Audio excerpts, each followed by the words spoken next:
بحیثیت مسلمان، بحیثیت امتی ہمارا فرض کیا ہے؟ ہمارا فرض ہے کہ رسول اللہ کی ذات کے ساتھ ایسی محبت کریں جو محبت کرنے کا حق ہے، ایسا عشق کریں جو عشق کرنے کا حق ہے۔ اس لیے فرمایا قُلْ إِنْ كَانَ آبَاؤُكُمْ وَأَبْنَاؤُكُمْ، تمہارے آباء، تمہاری اولادیں،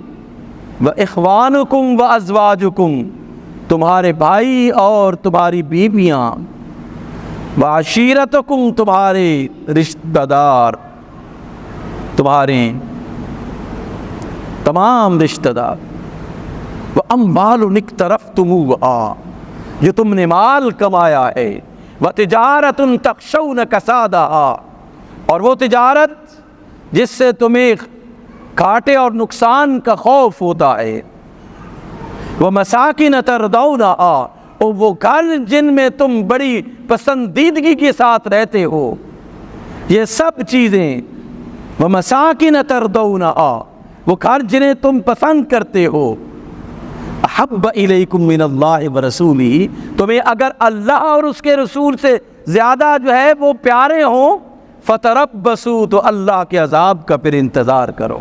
حتی یاتی اللہ بامرہ، یہاں تک کہ اللہ کا امر تم کو پہنچ جائے، واللہ لا یہدی القوم الفاسقین، اللہ فاسقوں کو کبھی ہدایت نہیں دیتا۔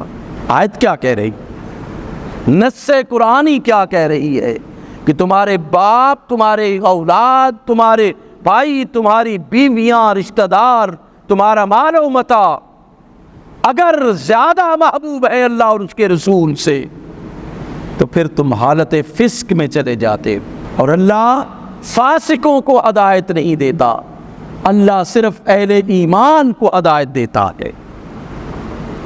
وہ اہل ایمان جن کے دلوں میں اللہ اور اس کے رسول کی محبت سب چیزوں سے بڑھ کر ہو، سب چیزوں سے بڑھ کر ہو۔ ہم کلمہ پڑھتے ہیں، ہم کہتے ہیں نہیں، آج کل وہ حالات نہیں رہے کہ اسلام کے دشمن ہیں، وہ بڑی سازشیں کر رہے، مضبوط ہیں، سازشیں کر رہے ہیں۔ کیا جب اسلام اپنی آغاز میں تھا، اپنی ابتدا میں تھا، تو ایسے ہی آ گیا، اس وقت کوئی سازشیں نہیں تھی، رسول اللہ کے خلاف کوئی سازشیں نہیں ہوئی، پھر صحابہ کا دور آیا، کوئی سازشیں نہیں ہوئی، پھر دوسرا دور پہ دور آتے گئے، رسول اللہ کو تو معاذ اللہ شہید کرنے کی مثال سے ہوئی، آپ کے صحابہ کو کتنی تکالیف دی گئی، آپ کی اہل بیت اطہار کو کتنی تکالیف دی گئی، یہ کم سازشیں تھی جو رسول اللہ کے زمانے میں تھی؟ چند سو مسلمانوں کے خلاف پورا عالم دنیا اکٹھا تھا، چند سو مسلمانوں کے خلاف، اور ختم کر دینا، ابتدا سے ختم کر دینا چاہتا تھا اس نئے دین کو جو رسول اللہ لے کے آئے تھے۔ تو یہاں آج کی جو سازشیں ہیں وہ کروڑوں، ارب، 1.5 ارب سے زیادہ مسلمان ہیں آج، ان لوگوں نے سچے ایمان کے ساتھ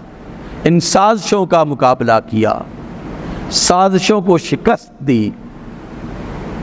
اور اسلام کو غالب کرنے کے لیے،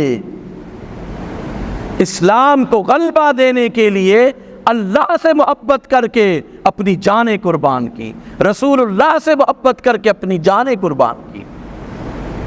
آج بھی لا الہ وہی ہے، آج بھی قرآن وہی ہے، آج بھی اسلام وہی ہے، لیکن اسلام اب ڈھونڈتا ہے کہ کہاں گئے جو مجھ پر جانیں قربان کرنے والے تھے۔ آج قرآن تلاش میں ہے کہ میرے وہ قاری کہاں ہیں جو میری آیات کی تلاوت کر کے، جو میری آیات کو پڑھ کے میدان کارزار میں اتر کر اپنی جانوں کو میرے لیے قربان کر دیتے تھے۔ صرف سازشیں بالکل درست ہے، سازشیں ہیں، لیکن کیا یہ سازشیں آج کی تو نہیں؟ ہم نے ان سازشوں کے مقابلے میں کیا تیاری کی ہے؟ ہم نے ان سازشوں کے مقابلے میں اپنی کتنی تیاری کر کے ہم آئے ہیں؟ ہم تو ان سازشوں کا شکار ہو کر ان کے ساتھ سازشیوں کے ساتھ کھڑے ہو گئے تھے، اسلام کے خلاف ہم کھڑے ہو گئے ہیں معذرت کے ساتھ۔